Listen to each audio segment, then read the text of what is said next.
नमस्कार दर्शक बंधु ऑलीवुड झंकार को आपन को स्वागत। रानू मंडल को मिला नुआ सहायता हाथ कौन रही संपूर्ण घटनावली जानापी वीडियोटी शेष जाए देखूँ और जो मैंने आम चैनल को एवं जाए सब्सक्राइब करना सब्सक्राइब कर दिंतु। तो दर्शक बंधु रानू मंडल को तो आप बेस भल भाव जानते 2019 मसीह अगस्ट मसरे पश्चिमबंगर रानीघाट रेलवे स्टेशन रे एक प्यार का नगमा गीत गाई सोशल मीडिया रे राताराति चर्चा को आसते रानू मंडल।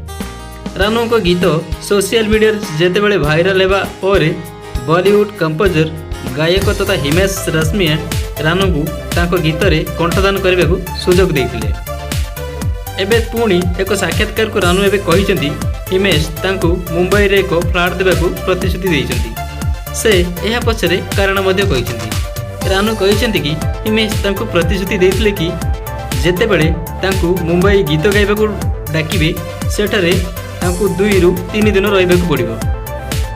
तेणु एक फ्लैट जोगाई देवा सह जेबे रानू मुंबई जिबे सेठारे ही रहिबे एवं तांकर गीत रेकर्डिंग करा जिवो। रानू कहिसेंती कि कारण सेतेबेले मते बारंबार मुंबई जावाक पड़ुला तेणु हिमेश जी मते एही प्रतिश्रुति देइथिले। तेबे हिमेश रानू को केबे फ्लैट जोगाई दउची ताहा आगु देखिबाक बाकी रहिला। हॉलीवुड बॉलीवुड दुनिया टेक्निक खबर जानापी नाइले आम चैनल को सब्सक्राइब करंतु एवं पाखरे आसुवा बेल आइकन को प्रेस कर दिंतु जहाँ फल नुआ नुआ वीडियो देखिपारे। ताहा संपूर्ण मागणा अटे।